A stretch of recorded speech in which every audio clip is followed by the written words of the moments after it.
आप देख रहे हैं हेडलाइंस डेली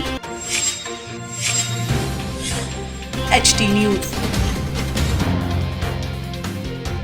मंगलवार को एक प्रेस वार्ता में महिला केवल जैन एवं उनके पुत्र विशाल जैन ने गोमटगिरी के आगे नैनोद रोड पर पद्मावती फार्म हाउस के नाम से कॉलोनी में तत्कालीन कॉलोनाइजर द्वारा प्लॉट रजिस्ट्री नहीं देने का आरोप लगाया। महिला एवं उसके बेटे ने आनंद जैन के साथ ही उनके बड़े भाई गौ संवर्धन बोर्ड के पूर्व अध्यक्ष एवं पूर्व राज्यसभा सांसद मेघराज जैन पर भी अनुचित आरोप लगा दिए। इस मामले में आनंद जैन ने बताया कि उक्त कॉलोनी वर्ष 1997 में काटी गई थी। महिला द्वारा बराबर किस्तें नहीं भरने पर इनका प्लॉट निरस्त हो गया था। वहीं जिस जमीन पर यह कॉलोनी काटी जा रही थी उसके मालिक किसान की मृत्यु होने के बाद में उनके परिजनों के आपसी विवाद के बाद यह कॉलोनी भी निरस्त हो गई थी। बाद में सभी लोगों को उनकी जमा राशि मई ब्याज के लौटा दी गई थी। मेरे नाम से उक्त कॉलोनी में एक भी रजिस्ट्री नहीं की गई है। महिला केवल जैन और हमारा परिवार एक ही बिल्डिंग में ऊपर नीचे रहता था। हमारे पारिवारिक संबंध थे। मैंने महिला को भी रुपए लेने के लिए कहा था, किंतु महिला केवल जैन ने कहा कि मैं आपसे बाद में रुपए ले लूंगी। कुछ समय बाद केवल जैन द्वारा अनाप शनाप पैसों की मांग की जाने लगी, जिसे मैंने इनकार कर दिया। तभी से मुझे ब्लैकमेल कर पैसे ऐंठने की कोशिश की जा रही है। आनंद जैन ने कहा कि बड़े भाई मेघराज जैन का इस कॉलोनी से कोई लेना देना ही नहीं रहा है और मैंने जीवन में कभी भी इसके अलावा कोई कॉलोनी नहीं काटी और यह भी निरस्त हो गई। फिर भी मुझे भूमाफिया बताकर बदनाम करने की कोशिश की जा रही है। अगर मैं गलत हूं तो महिला कोर्ट में केस क्यों नहीं लगाती, जबकि मैं महिला की कुल जमा राशि ब्याज सहित देने को तैयार हूं। फिर भी अवांछित मांग की जा रही है, जो कि सरासर गलत है। और जिस तरह से आज इंदौर ही नहीं बल्कि प्रदेश एवं देश भर में ईमानदारी एवं त्याग की मिसाल माने जाने वाले मेघराज जी जैन पर आरोप लगाया गया है, अब हम ऐसे लोगों के खिलाफ मानहानि का दावा लगाएंगे। सर, ये 20 साल पहले मैंने आनंद जैन मेघराज जैन से एक ज़मीन खरीदी थी। 1,05,000 का प्लाट था। उसमें से हमने कुछ रसीदें दी थी। हमने पेमेंट वगैरह सब 80-90% हम भर चुके हैं उसमें। लेकिन उसने ज़मीन की कीमत बढ़ने के बाद में उसने ज़मीन देना बंद कर दी। 30 लोगों की उसने रजिस्ट्री कर चुका है। लेकिन हमने बोला कि हमारी रजिस्ट्री कर दे, तो वो रजिस्ट्री करना नहीं चाह रहा है। वो बोले तो 5 लाख रुपए ले लो, बाहर हो जाओ। आज की कीमत की जगह जो है वो 30-35 लाख रुपए की कीमत हो गई है। कहाँ पर ये जगह? ये गोमटगिरी नैनोद रोड पे है। पद्मावती फार्म हाउस के नाम से काटी थी उसने, आनंद जैन मेघराज जैन। इसमें जो आप भाजपा के पूर्व सांसद का नाम दे रहे हैं, हाँ, उनका क्या रोल है इसमें? उसमें यह है कि पद्मावती जो फार्म हाउस काटा था वो मेघराज जैन ने ही काटा था। आनंद जैन जो उसके साथ जो भाई था उसने भी उसी पद्मावती के नाम से ही रजिस्ट्री हुई लोगों की। एक्चुअली में इस पूरे पद्मावती फार्म हाउस में मेघराज जी का कोई लेना देना नहीं है।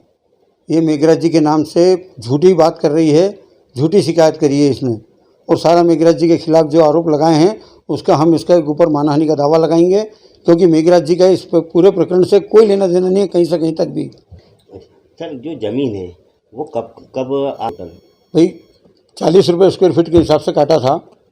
सन 97 में काटा था। इसका कुल 32,000 रुपये 34,000 रुपये मेरे पास जमा हुए थे। किस्तों पर समय पे पैसा नहीं दिया था।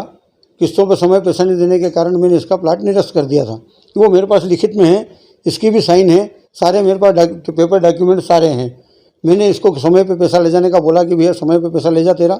इन्होंने क्योंकि चूँकि हम एक ही मकान में ऊपर नीचे रहते थे, घर जैसे संबंध थे, तो इसने कहा कि मैं आपके पास पड़े रहने दो पैसे, जब मैं होंगी तब मैं ले जाऊँगी, मेरे को ज़रूरत लगेगी तब ले जाऊँगी। उसके चक्कर में मेरे पास पैसे पड़ा था और अब इसकी नीयत ख़राब हो गई, तो ये आरोप लगा रही है और वो कर रही है। कितना पैसे की डिमांड कर रहे हैं ऐसा कुछ? वो तो 60 लाख ने, 50 लाख ने, 60 लाख ने, कभी 30 लाख ने, कभी 15 लाख ने, ऐसी अलग अलग डिमांड कर रही है। किसी प्रकार की कोई धमकियाँ इस टाइप से? नहीं, धमकी तो कह रही, बोले हम आपको आपके खिलाफ शिकायत कर देंगे और आपको पेपर में मीडिया में ले आएंगे और पेपर के अंदर कर देंगे और आप बाहर निकलोगे। तो उसके साथ वो गुंडे लेके चल रहा है छोरा उसके। अच्छा, ये जो कॉलोनी थी क्या ये निरस्त हो गई कॉलोनी? पूरी कॉलोनी निरस्त हो गई। कुछ भी उसमें अंदर मेरे नाम से अब 1 इंच भी जमीन वहाँ पे नहीं है और न मैंने किसी को रजिस्ट्री करी है वहाँ पे, न कुछ भी नहीं करा है। ये जो दूसरे लोग थे उन सबको आप सब पेमेंट कर चुका हूँ मैं। कितने लोगों के आपने? भाई मैंने 20-22 लोग थे मेरे साथ और 20-22 लोगों को मैंने पैसा वापस कर दिया। अब आपकी तरफ से क्या कार्रवाई करने जाएंगे आप? अब इसके खिलाफ मैं मानहानि का दावा लगाऊंगा। मैं वो मेहनत तो नहीं, क्या माननीय मेघराज जी लगाएंगे कि बताएं कि उन्होंने मेघराज जी का नाम कहाँ है इसके अंदर, और कौन से उन्होंने गौशाला में घोटाले करे हैं, और पार्टी ने कब उनको बाहर निकाल दिया घोटाले करने के कारण, जैसा कि उसने पत्रकार वार्ता में बोला है। तो ये वो जवाब देगा। अब मेघराज जी उसके ऊपर मानहानि का दावा लगाएंगे तब समझ में आएगी उनको कि अब क्या है। अभी तो क्या वो समझते नहीं है कुछ भी, कुछ तो भी आरोप लगाते जा रहे हैं, तो मालूम पड़ेगा उसको कि भाई क्या है। सर ये मेघराज जी जो अपनी तरफ से तो कर रहे हैं, लेकिन आपकी तरफ से क्या कार्रवाई करेंगे कि ये 1997 का जो पूरा मामला था उसको लेकर मैं भी शिकायत करूँगा ना इसकी, मैं भी शिकायत करूँगा, मैं भी थाने में रिपोर्ट लिखाऊंगा कि ये मानसिक रूप से मेरे को प्रताड़ित कर रही है, और मैंने इसको कब से ले बोल रखा है कि इसके पैसे ले जा। भाई तेरे को एक मैटर है, तू कोर्ट में जाना, मैं सारे पेपर कोर्ट में पेश करूँगा। कोर्ट में जा, कोर्ट के अंदर कोर्ट खुली है, कोर्ट में नहीं जा रही है, ये ब्लैकमेल कर रही है कि तुम इतने दे दो नहीं तो ये कर देंगे, इतने दे दो नहीं तो ये कर देंगे। भाई कोई भी मैटर है कोर्ट में जाना चाहिए, जाओ कोर्ट के अंदर। आपके कहीं बयान भी हुए, कहाँ पर बयान? मेरा इसने सीएसपी ऑफिस में मेरा करा, मैंने सीएसपी ऑफिस में बयान दिए, गांधीनगर थाने में मैंने शिकायत करी, मैंने गांधीनगर थाने में मेरे बयान दिए हैं, मेरे सारे बयान संतूर से क्या निराकरण निकला है? कोई भी निराकरण कहीं नहीं है। जी, सबने कहा कि बोले इसको जो भी है इसका पैसा यदि आप दे सकते हो तो दे दो, कि एक्चुअली कहीं से कहीं तक केस मेरा बनता नहीं है। सबने कहा कि ठीक है भैया, ब्याज सहित इसको पैसा देने को तैयार है? मैं तो ब्याज सहित पैसे देने को मैं आज भी तैयार हूँ। जो मैंने थाने के अंदर लिखित में भी, बयान में भी लिखित में कहा कि उसको ब्याज सहित पैसे देने को तैयार के हूँ। अनुसार इनकी जो मांग है वो अवांछित मांग की, अवांछित मांगे। अब 60 लाख को कौन सा आदमी ब्याज का पैसा 60 लाख रुपए बैंक दे देगी?